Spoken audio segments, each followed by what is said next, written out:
가끔 뉴스를 들어보면 미국에서 총기 사고 소식이 들립니다. 그때마다 아유, 미국이라는 나라는 총을 사람들한테 줘가지고 어떻게 저렇게 위험한 세상을 살아가나, 미국 걱정했는데 요즘 보니까 미국 걱정할 일이 아니에요. 지난 주간 지나면서 길 가다가, 쇼핑하다가, 학교에서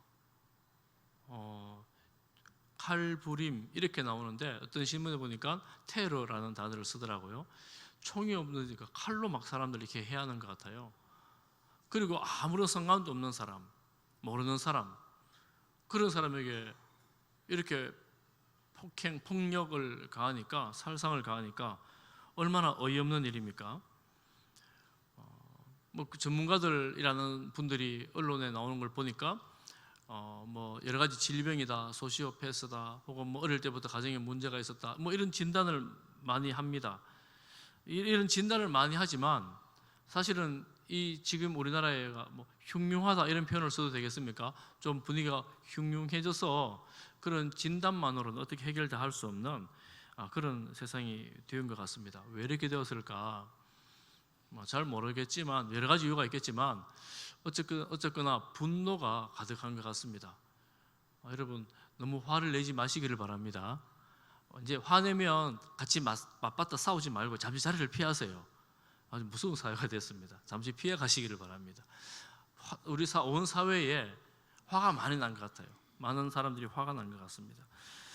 이런 때에, 이렇게 화난 사회, 분노가 가득한 사회에 그리스도인들은 어떤 마음으로 살아가야 될까? 오늘 본문을 보면서 우리가 가져야 되는 그런 태도에 대해서 한번 살펴보려고 합니다.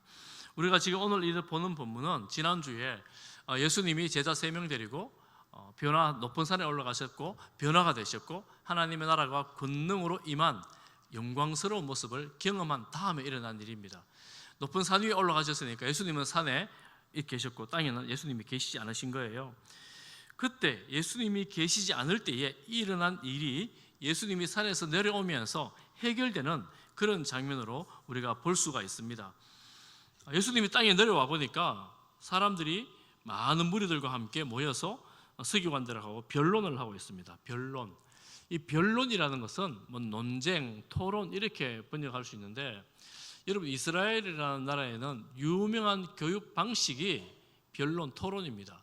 지금도 그래서 이스라엘 사람들이 하는 방식 가운데 이게 너무 좋기 때문에 이렇게 교육해야 된다라고 따르는 사람들도 많이 있습니다. 그런 교육 방식을, 토론하는 방식을 가져오기도 합니다. 탁월한 교육법 같습니다. 내가 모르는 것을 무엇인지 알게 되고 또 내가 아는 것이 무엇인지 말하면서 정리가 되니까 교육이 얼마나 잘 되겠습니까?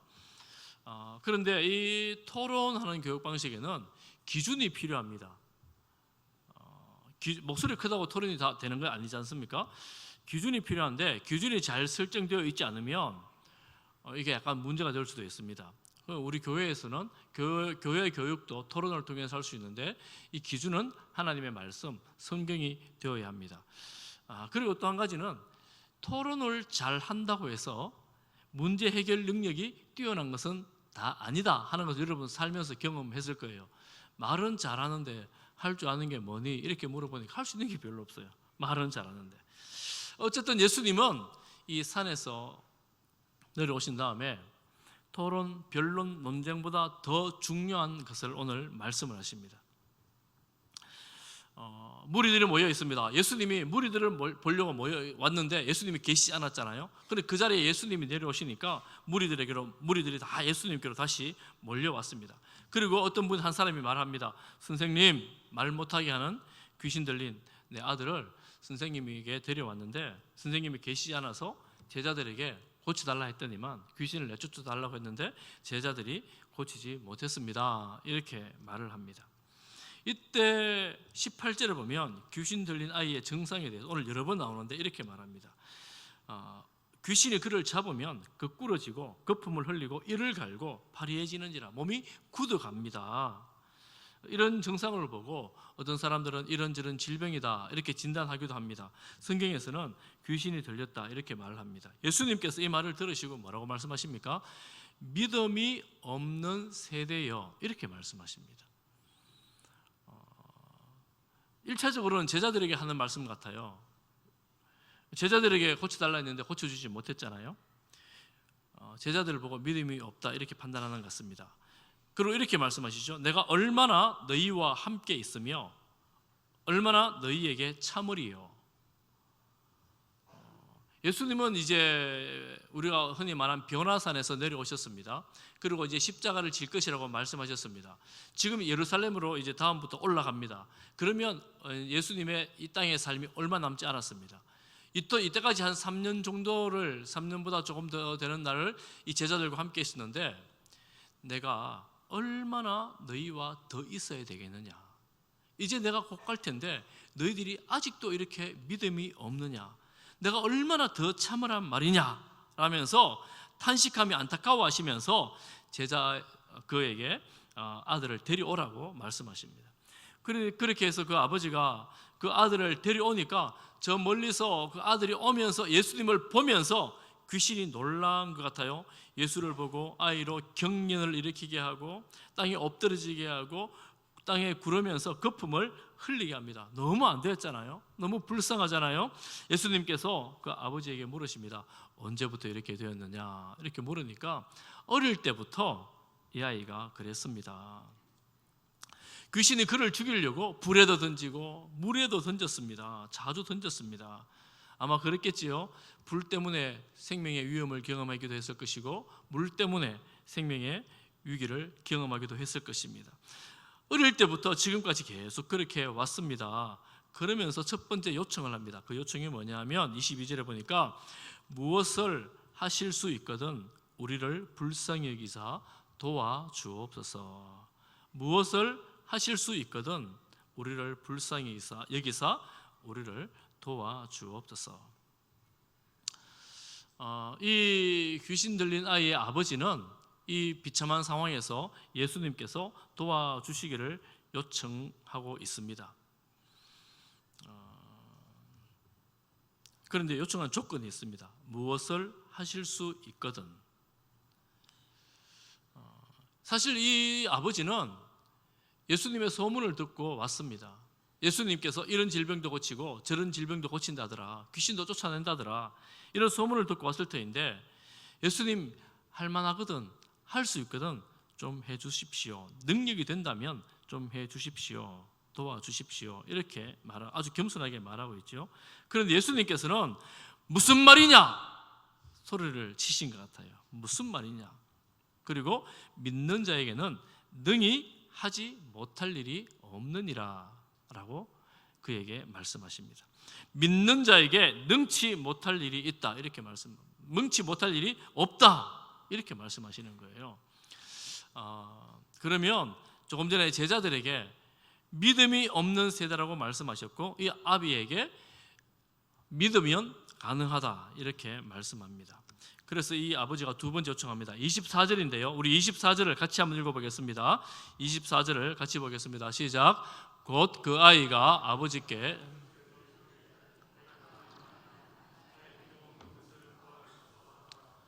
내가 믿나이다 소리를 지릅니다. 내가 믿나이다 나의 믿음 없는 것을 도와주소서. 내가 믿나이다 나의 믿음 없는 것을 도와주소서. 여러분 믿는데 믿음 없는 것을 도와달래요. 말이 됩니까? 내가 지금 믿습니다. 믿음 없는 것을 도와주소서. 말이 좀 안 되는 것 같지 않아요? 그런데 믿는다고 말을 하는데 자신을 돌아보니까 믿음이 없는 거예요. 여러분 오래전에 어떤 책에 기독교 서적의 책 제목이 내 안에 하나님이 없다라는 책이 있었습니다. 나는 하나님을 믿는다 생각했고 하나님을 안다고 생각하고 신앙생활을 쭉 해왔는데 어느 날 어느 순간 자신을 돌아보니까 하나님이 그 안에 아무런 감동이 느낌이 없는 거예요. 내가 믿습니다. 그런데 보니까 믿음이 없습니다. 이 말이 안 되는데요. 주님 도와주십시오. 그 아버지는 자신의 그 믿음의 현 주소를 발견한 것입니다. 믿는다고 고백하는 그 순간에 내가 믿음이 없는 사람이었구나 하는 것을 깨닫게 된 거예요. 그런데 사실은 이 고백은 이 아버지뿐만 아니라 제자들도 그랬고 무리도 그랬고 더군다나 그들과 논쟁했던 서기관들, 율법학자들 역시도 믿음은 없었습니다. 그들에게 바른 믿음이 없었습니다. 믿는다고 말을 했지만, 주님이라 불렀지만 믿음이 없었습니다. 어떻게 알 수 있는가? 예수님을 부른 호칭에 보면 알 수 있어요. 이 아버지는 예수님을 보고 17절에 보니까 선생님이라고 부르고 있죠. 선생님이라고 부르고 있습니다. 선생님은 여러 종류의 선생님이 있는데 우리 아이를 고칠 수 있는 능력이 있는 선생님도 있고 그렇지 못하는 선생님도 있는데 어쨌든 선생님이라고 부릅니다. 제자들은 뭐라고 불렀을까요? 변화산에서 예수님이 변화되신 것을 보고 나서 9장 5절에 보니까 베드로가 예수님께 랍비여라고 부릅니다. 랍비, 곧 선생님이라고 부릅니다. 예수님이 변화되신 모습을 보고 있으면서도 이전에 예수님이 그리스도입니다, 하나님의 아들입니다라고 고백했음에도 불구하고 랍비여, 선생님이라고 부르고 있습니다. 이들은 예수님 가까이에 있으면서도 여전히 예수님을 선생님으로 생각하고 있었다라는 겁니다. 예수님은 얼마나 답답했을까? 예수님은 얼마나 마음이 힘들었을까? 그렇지만 이들의 믿음이 이 정도였다는 거예요. 그런데 제가 생각을 해보니까 우리들 모습 같아요. 우리가 예수님을 주님이라 부르고 하나님의 아들이라고 부르며 믿습니다. 예수님을 그리스도라 고백하며 메시아라 고백하며 구주라고 부릅니다. 그런데 어떤 말씀 앞에 서면 무기력하기 그지없는 우리의 모습을 볼 수 있습니다. 어떤 말씀 앞에 서면 불순종을 밥 먹듯 하는 우리의 모습을 볼 수가 있습니다. 아니, 예수님이 주님인데, 여러분, 주님이란 말은 주인이라는 말씀이에요. 예수님이 내 인생의 주인입니다 이렇게 말씀하시는데, 주인이 말씀하시는데 그건 나랑 상관없는 말씀이에요. 예수님, 나에게 그런 말씀하지 마세요. 그리고 내가 내 방법대로 내 양식대로 살아가는 거예요. 그러면 믿음이 있는 것일까요? 예수님을 주님이라고 부르고 있지만 내 삶에서는 여전히 예수님은 주인이 아니었습니다.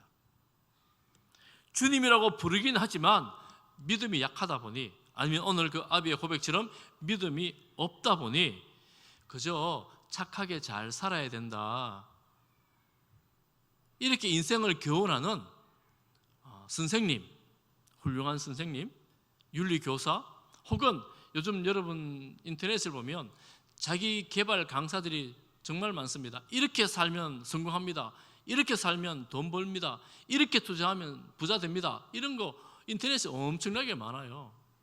또 이렇게 살면 좋은 친구 사귀입니다, 이런 사람 사귀지 마세요, 이런 사람 사귀세요, 뭐 이런 내용들, 자기 개발에 대한 내용들이 인터넷에 정말 많습니다. 예수님도 그 중에 한 명, 예수님을 잘 따라가면 내 인생이 성공하는구나, 예수님을 잘 따라가면 내가 부자가 되는구나, 뭐 이런 정도로 예수님을 따르고 있는 것 아닌가 하는 것입니다. 그러면 예수님이 요구하시는 바른 믿음은 무엇일까? 그리고 믿음이 적다 없다 그러니까 더 큰 믿음은 어떤 믿음인가? 믿음의 분량도 막 이렇게 조정되는 건가 하는 것을 잠깐 살펴보고 또 한 본문을 내려가도록 하겠습니다. 오늘 우리가 바른 믿음에 대해서 먼저 살펴야 될 것은 믿음의 대상입니다. 믿음의 대상. 우리의 믿음의 대상이 누구입니까? 여러분 꼭 정리하십시오. 우리가 믿는 분은 천지를 창조하신 전능하신 하나님을 믿습니다. 그리고 우리가 믿는 분은 우리를 위해 십자가 죽으시고 부활하신 주 예수 그리스도를 믿습니다. 이게 우리가 매 주일마다 고백하는 사도신경에 나오는 고백이에요. 우리는 예수 그리스도를 믿습니다. 우리가 믿는다라고 말할 때, 여러분 예배당에 나와서 예배를 드리잖아요. 우리의 예배를 받으시는 그분 하나님, 그리고 예수님이 어떤 분이신지, 어떤 능력이 있으신 분인지를 알고 믿는 거예요. 알고 믿어야 합니다. 그들은 예수님, 그들이 그토록 기다려온 메시아가 바로 이분이라는 사실을 고백했음에도 불구하고 믿음이 없었던 거예요. 우리는 고백할 뿐만 아니라 믿는 사람들입니다. 어떻게 믿습니까? 예수님을 하나님의 아들로 그리스도로 믿습니다. 예수님을 주님으로 믿습니다. 그리고 믿는 다음에 한 가지 필요한 것이 있습니다. 예수님께서 요구하시는 것이 있습니다. 그것은 뭐냐 하면 예수님이 누구신지 알 뿐만 아니라 믿으라라는 거예요. 믿으라. 아는 것하고 믿는 것하고 다릅니까? 어떤 분은 이렇게 말합니다. 믿는 것만큼 안다, 이렇게 말합니다. 또 반대로 말하면 아는 것만큼 믿는다고 말을 할 수가 있는데, 제가 보니까 그렇지 않는 것 같아요. 논쟁은 굉장히 잘하고 많이 아는 것 같은데 믿음은 별로 있는가 싶은 경우들이 있더라는 겁니다. 예수님은 믿음을 요구하십니다. 믿음이 없는 세대라고 말씀하시면서 믿으라고 말씀하십니다. 믿으면 능치 못할 것이 없다고 말씀하십니다. 그리고 예수님을 바로 알고 예수님을 신뢰하라. 그러면 이 신뢰하는 것은 무엇인가? 신뢰하는 것은 무엇인가? 예수님을 아는 것은 우리 지성에 해당됩니다. 머리로 아는 거죠. 예수님을 알아요. 하나님의 아들로, 그리스도로, 구주로, 주님으로 압니다. 그리고 아는 이 예수님을 내 마음의 주인으로 영접을 합니다. 모셔드려요. 예수님께서 십자가에서 나의 죄를 위해서 죽으신 분, 그리고 부활하신 분으로 내가 믿습니다라고 내 마음에 모셔드립니다. 그 다음에 한 가지 해야 될 것이 또 있습니다. 그것이 뭐냐 하면 자기를 부인하고 자기 십자가를 지고 나를 따를 것이니라 그랬습니다. 예수님을 따라가는 거예요. 예수님의 말씀에 순종하는 것입니다. 그러니 우리가 예수님을 믿습니다 그럴 때, 하나님을 믿습니다 그럴 때는 내 지성과 내 마음과 내 행동이 표현되어집니다. 그런데 우리가 표현되어지는 것은 행동밖에 없어요. 말로 하는 것은 다 할 수 있거든요. 행동으로 표현되어질 때 비로소 믿음이 드러나게 된다는 거예요. 믿음은 눈에 보이는 것입니다. 어떻게 해요? 주의 말씀에 순종함으로 믿음이 드러나게 된다는 것입니다. 제가 바른 믿음에 대해서 설명을 좀 하기 위해서 믿음의 대상, 잘못된 믿음의 대상을 예를 들어 보겠습니다. 여러분, 인생의 궁극적인 문제 해결하는 능력이 무엇이라고 생각하십니까?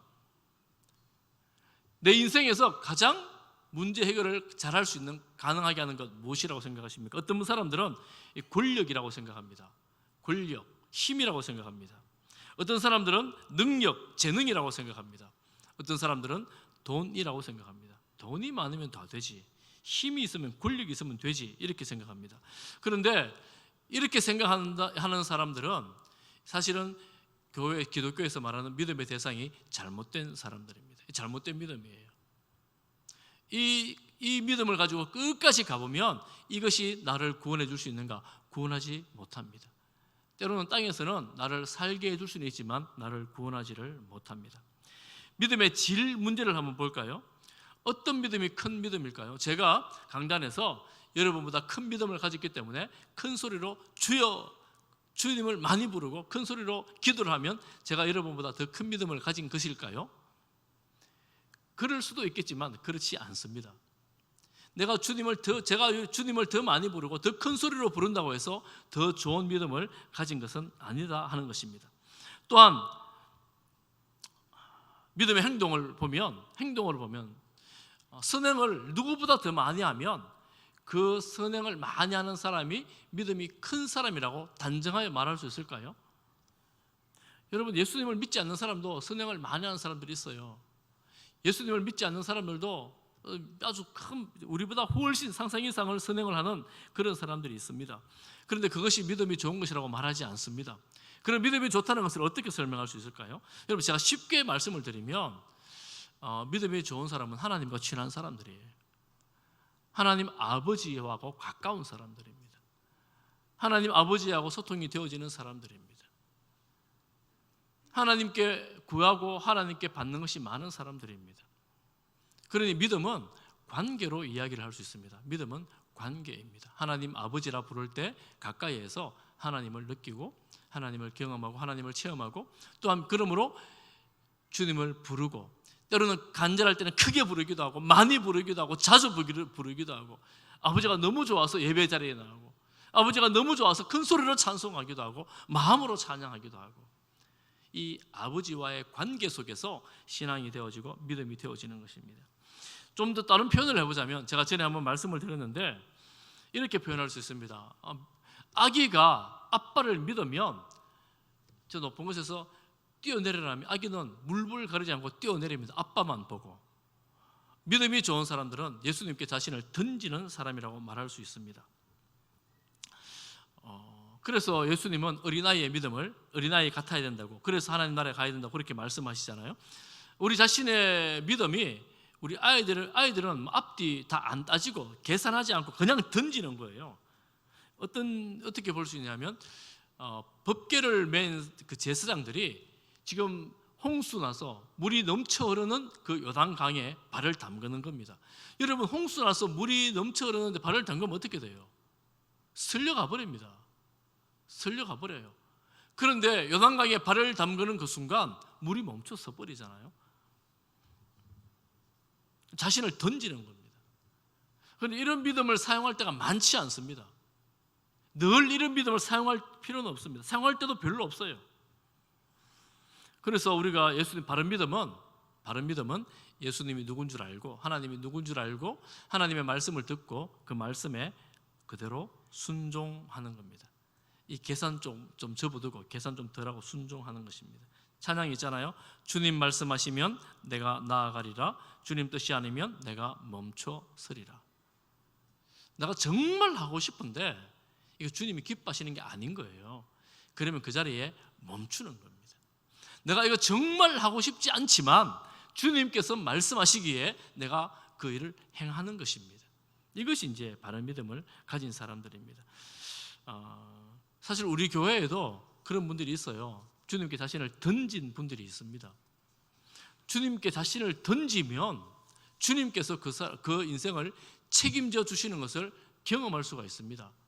제가 나중에 언제 한번 간증할 기회가 있으면 간증하려고 하는데, 여러분 그 집사님 간증을 할까 해요. 몸을 주님께 던질 때에 주님께서 그 인생을 책임지시고 이끌어 가시는 것을 볼 수가 있습니다. 사랑하는 성도 여러분, 우리가 하나님 앞에서 바른 믿음으로 살아가는 성도가 되기를 간절히 소망합니다. 이 바른 믿음의 대상, 믿음의 질을 봤다면 믿음의 내용이 무엇인가? 로마서 말씀을 보겠습니다. 로마서 10장 9절과 10절 말씀입니다.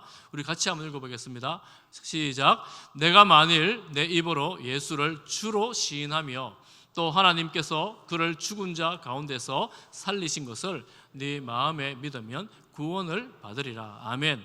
여러분, 입으로 주를 시인하는 거예요. 주를 인정하는 것입니다.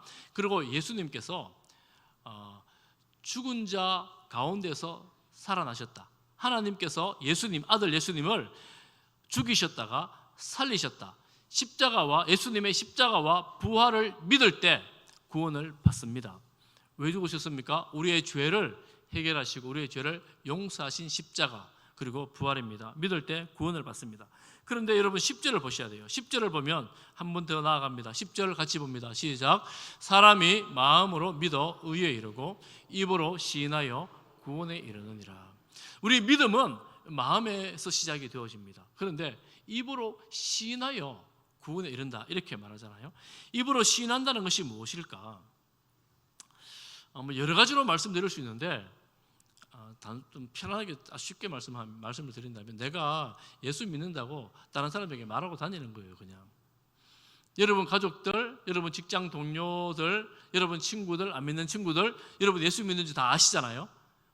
모르는 분들도 있긴 있겠지만 이 시인한다는 말은 바로 그런 말입니다. 그런데 이 로마스가 씌워졌던 당시에 예수님이 나의 주님입니다 이렇게 시인하면 감옥 가는 거예요. 지금하고 다르지요. 그 당시에는 우리의 주인은 가이사 황제입니다 이렇게 말하는 시대였거든요. 그런데 예수님이 내 인생의 주인입니다 이렇게 말하면 감옥 가는 거예요. 또는 순교하는 거예요. 그러니까 그 당시에 굉장히 지혜롭게 말해야 했습니다. 베너라는 영화를 보면 이 말하는 이렇게 물고기 그림 이런 거 나오잖아요. 굉장히 지혜롭게 말해야 했습니다. 오늘은 우리가 그런 시대는 살지 않습니다. 그럼에도 불구하고 우리가 세상에 나가서 예수님이 내 인생의 주님이십니다. 나는 예수님을 믿는 사람입니다 라고 고백하고 들어가는 거예요. 여러분은 제가 다시 말씀드리면 다 아시잖아요. 예수님 믿는지. 그러면 제가 한번 물어보겠습니다. 여러분 자녀들은 여러분들에게 아버지, 할머니, 할아버지, 어머니 예수님 믿으시잖아요 이렇게 말하잖아요. 이렇게 말할 때 여러분 어떻습니까? 예수님 믿으시잖아요. 이렇게 말할 때 여러분 자녀들이 있으니까 부모님이 여러분에게 너는 예수님 믿지 않니? 너 신앙생활 하지 않니? 이렇게 말할 때 여러분 좀 어떠세요? 마음에 그렇지, 나는 예수님 믿는 사람이야. 그래, 나 예수님 믿는 사람이야. 나는 예수님 믿는 사람이야.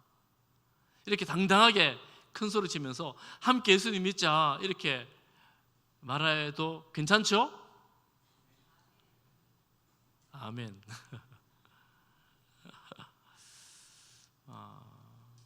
저는 우리 모든 성도님들이 여러분의 삶의 현장에서, 가정에서나 직장에서나 예수님 믿는 사람으로 드러나졌을 때에 부끄럽지 않는 그런 성도로 살아갈 수 있기를 간절히 소망합니다. 근데 부끄러워요, 사실은. 저도 가끔 어디 가면 저 사람들이 내가 목사란 거 몰랐으면 좋겠다 이런 생각 들 때가 있거든요. 좀 모르면 좋겠다 이런 생각 들 때가 있거든요. 그러니까 밖에서 목사님끼리 가면 이제 우리 여기서부터는 김 부장 하세요 이러면서 이렇게 합의하고 가고 이러기도 하는데 부끄러운 일이잖아요. 그런데 예수님을 고백하고 내가 신앙생활하는 사람이라고 고백하고 살아갈 때 하나님께서 그들에게 베푸시는 은혜가 있습니다. 은혜가 있습니다. 우리의 믿음이 그런 믿음으로 나아가야 한다는 거예요. 오늘 본문에 계속해서 말씀해 보면 이 아버지가 나의 믿음 없는 것을 도와주소서 이렇게 간절하게 소리를 지르니까 무리들이 더 모여 들어옵니다.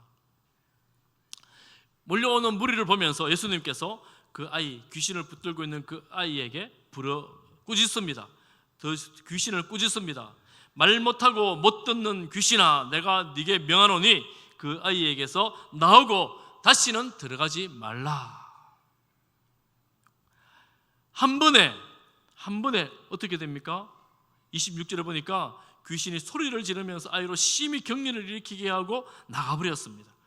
귀신은 나갔는데 아이가 어떻게 됩니까? 덜썩 주저앉아가지고 쓰러져 버렸어요. 사람들이 뭐라고 하느냐면 귀신이 나갔구나 할렐루야가 아니라 애가 죽었구나. 여러분, 그 자리에서 만약 아이가 죽어버리면 귀신이 이긴 겁니까? 예수님이 이긴 겁니까?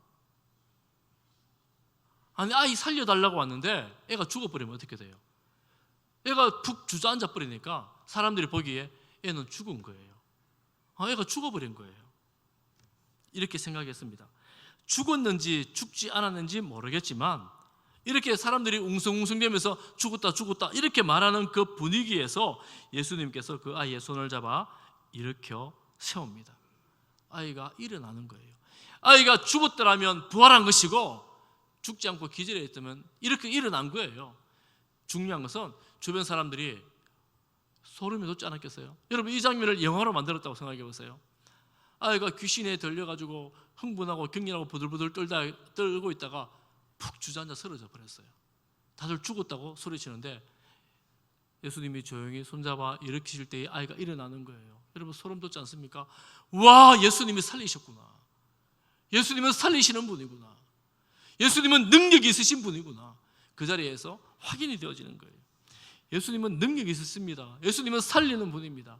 오늘도 예수님은 살리시는 분이에요. 예수님은 능력의 주님이십니다. 우리가 그 주님을 믿습니다. 그리고 이 뒤에 결론, 이 사람에 대한 이야기는 나오지 않아요. 이게 핵심적으로 중요한 게 아니에요. 조용히 집에 들어갑니다. 집에 들어가서 제자들이 묻습니다. 예수님, 우리는 왜 귀신을 못 쫓아냈습니까? 여러분, 이게 무슨 말이에요? 전에는 쫓아냈잖아요.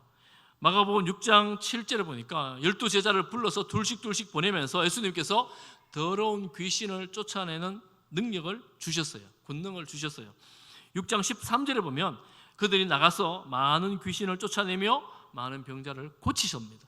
그리고 제자들이 전에는 귀신도 쫓아내고 병자도 고치고 했어요. 그런데 지금은 안 되는 거예요.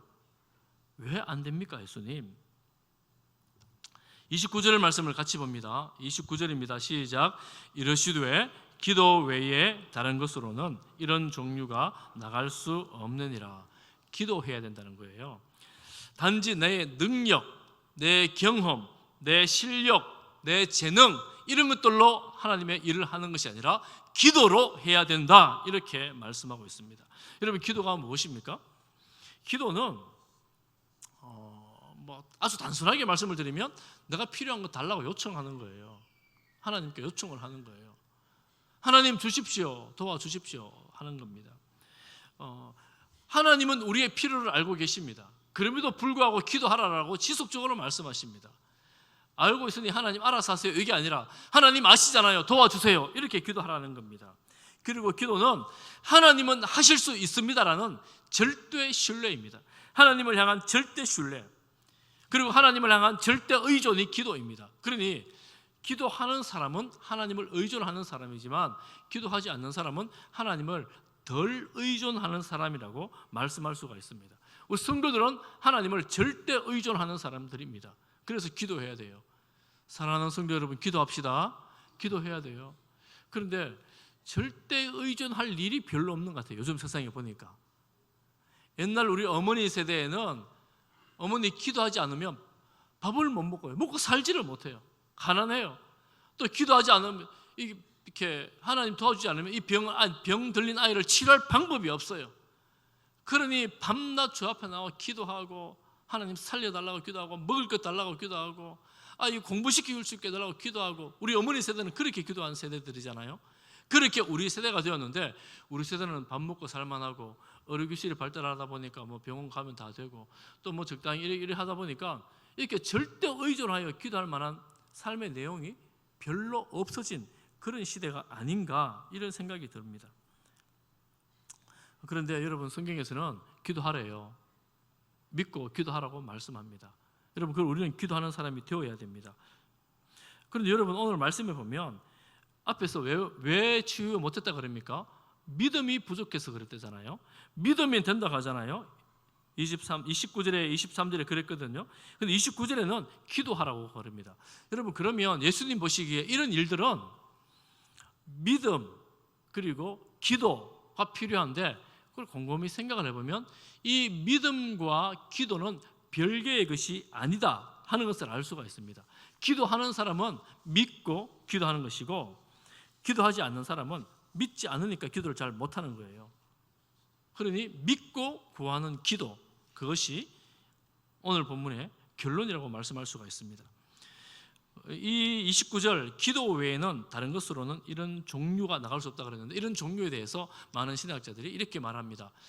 이중으로 잡고 있는 이 장애, 귀 먹고 말 못하게 하는 이 장애, 이런 종류의 귀신들, 강력한 종류의 귀신들은 기도로 해결해야 된다, 이렇게 말씀합니다. 말씀에 이제 결론을 내려야 되는데요. 여러분, 이 일이 언제 일어났습니까? 예수님이 산에 올라가고 난 이후에 예수님이 없는 땅에서 일어난 사건이었습니다. 예수님이 계시지 않으니까 토론하고 논쟁하고 어떻게 해결해 볼까, 사람들이 갑론을박이 이루어지고 이렇게 해야 된다, 저렇게 해야 된다, 이렇게 말들 하지만 그들에게는 이 문제를 해결할 능력이 없었습니다. 예수님 없는 세상, 아니요, 우리가 해결할 수 없는 능력 앞에서 우리는 어떻게 대응하고 있는가? 우리가 심각하게 생각할 때는 이제 병원에서도 더 이상 해줄 게 별로 없습니다, 이 정도 질병에 가면 갑자기 마음이 무너지지요. 그렇게 심각할 때가 있습니다. 어떤 고난이 있는데 돈을 잔뜩 빌렸는데 도저히 내 능력으로는 갚을 능력이 없어요. 이러면 인생이 심각해지는 거예요. 인생의 큰 파도 앞에서, 한 번도 경험해보지 않은 고통 앞에서 그제서야 주님 도와주십시오 그러면서 내 안에 들여다보는데 믿음이 없는 거예요. 믿음이 있다라고 생각하며 살아왔는데 인생의 큰 절벽 앞에서 주님 하고 주님 바라보는데, 아이고 주님 내가 기도한다고 되겠나, 이런 생각이 들면서 기도가 안 되는 거예요. 그래서 어쩌면 이 아버지의 기도, 나의 믿음 없음을 도와주세요라는 이 아버지의 기도는 오늘 우리의 기도입니다. 제가 한 번 더 적용을 하려고 합니다. 우리 다음 세대를 위해서 기도했으면, 많이 기도를 했으면 좋겠는데, 누가복음 23장 28절을 보면 예수님께서 십자가로 가실 때에 여인들이 많이 따라가면서 울었어요. 그때 이렇게 말씀하시죠. 예루살렘의 딸들아, 나를 위하여 울지 말고 너희와 너희 자녀를 위하여 울라. 지금 너희들이 울고 있고 내 때문에 슬퍼하는데 나 때문에 슬퍼할 일이 아니라는 거예요. 너희 자녀들이 앞으로 인생이 어떻게 될지를 생각하고 어떻게 살지를 생각하며 너희 자녀를 위해서 울라. 이렇게 예수님 말씀하셨습니다. 그렇게 생각하면 여러분, 이 시대를 돌아볼 때 우리 집안에 있는 우리 자녀들, 믿는다고 말은 하지만 별로 믿음이 없고 또 어리고 또 철이 들지 않고 해야 할 일 제대로 하지 않고 늘 엉뚱한 데 관심이 많은 것 같고 또 교회 잘 나오지 않고 신앙 없는 것 같고, 이런 자녀들, 때로는 분노로 가득해서 폭력적이 되고 또 때로는 너무 외로움에 갇혀 홀로 있고, 이거 아버지가 봐도 어머니가 봐도 할아버지 봐도 할머니가 봐도 야, 이거 어떻게 하면 좋으냐. 그렇지만 공부만 해야 된다고 계속 공부만 하라고 너 공부만 말하는 이런 부모님 세대. 애들 어떡하겠어요? 이 애들 어떡하겠어요? 사랑하는 성도 여러분, 우리 다음 세대를 위해서 누가 우려하겠어요? 우리가 다음 세대를 위해서 눈물 흘리는 세대가 되기를 간절히 소망합니다. 조금 전에 말씀드렸다시피 우리가 우리 부모님의 눈물 가운데 오늘 우리가 있게 되었습니다. 이제는 우리가 다음 세대를 위해서 눈물 흘려야 될 때입니다. 이 분노가 가득한 세상에서 예수 믿는 우리가 치유를 위해서, 회복을 위해서 간절히 기도해야 합니다. 우리가 무엇을 할 수 있겠습니까? 그들을 위해서 기도해야 합니다. 그래서 기도해야 하는데 오늘 마지막 암송 구절 한 말씀을 나누고 말씀을 마치겠습니다. 히브리서 11장 6절 어떤 마음으로 기도할까요? 우리 같이 읽겠습니다. 시작. 믿음이 없이는 하나님을 기쁘시게 하지 못하나니 하나님께 나아가는 자는 반드시 그가 계신 것과 또한 그가 자기를 찾는 자들에게 상 주시는 이심을 믿어야 할지니라. 한 번 더 읽습니다. 같이 시작. 믿음이 없이는 하나님을 기쁘시게 하지 못하나니 하나님께 나아가는 자는 반드시 그가 계신 것과 또한 그가 자기를 찾는 자들에게 상 주시는 이심을 믿어야 할지니라. 할렐루야. 우리가 하나님을 기쁘게 하는 삶을 살아가야 될 성도인데 믿음이 있어야 돼요. 어떤 믿음이 있어야 됩니까? 두 가지 믿음입니다. 어떤 믿음이 있어야 돼요? 첫 번째는 하나님이 계신 것을 믿어야 돼요. 여러분, 하나님 부르고 기도하는데 하나님 실제하고 계십니다. 하나님 계신 것을 믿어야 돼요. 두 번째 믿음이 무엇입니까? 그렇게 간절히 찾는 자들에게는 반드시 응답하신다. 이 상은 응답입니다. 상입니다. 보상입니다. 응답하신다라는 거예요. 그러니 여러분, 기도할 때 하나님 살아계신다라는 것을 믿고 내 기도를 들으신다라는 것을 믿고 간절히 기도하는 그런 우리 성도들 되시기를 간절히 바랍니다. 여러분, 기도할 때 사단이 싫어해요. 기도하면 하나님 일하시는 이 방편의 일이기 때문에 사단이 싫어합니다. 우리 사단이 싫어하는 일을 하는 사람이 성도들이잖아요. 하나님 기뻐하시는 일을 하는 사람들이 성도들이잖아요. 그러니 우리가 예수 그리스도 이름으로 간절히 기도하면서 사단의 능력을, 세력을 제어하고 하나님의 거룩한 뜻이 이루어지기를 더 기도하는 교회가 되기를 간절히 바랍니다. 8월인데 8월부터 여러분 더 기도하면서, 후반기에 더 기도하면서 하나님 안에서 더 든든히 서가는 교회, 하나님의 뜻을 이루어 드리는 교회로, 주님 닮아가는 교회로 세워지기를 축복합니다. 우리 다음 세대가 주님을 더 사랑함으로 주님 앞에 나와 예배드리는 세대로, 우리 건축도 하나님의 그 뜻 안에서 믿음으로 지어지는, 기도로 지어지는 건축이 되도록 여러분 간절히 기도하는 우리 성지교회 모든 성도들 되시기를 주님의 이름으로 축복합니다. 기도하겠습니다. 사랑하는 하나님 아버지, 우리의 기도를 들으시고 응답하시는 하나님 아버지, 우리에게 귀한 믿음 주셨사오니 이제는 우리가 믿음으로 구하는 성도들이 다 되게 하여 주옵소서. 인생의 장벽 앞에서, 인생의 질병 앞에서, 인생의 여러 가지 문제 앞에서 간절히 주님의 이름을 부르며 기도할 때에 하나님께서 치유하시고 길을 열어주시고 하나님께서 함께 하시는 성도의 삶을 살아가도록 주여 역사하여 주옵소서. 예수님 이름으로 기도하옵나이다. 아멘.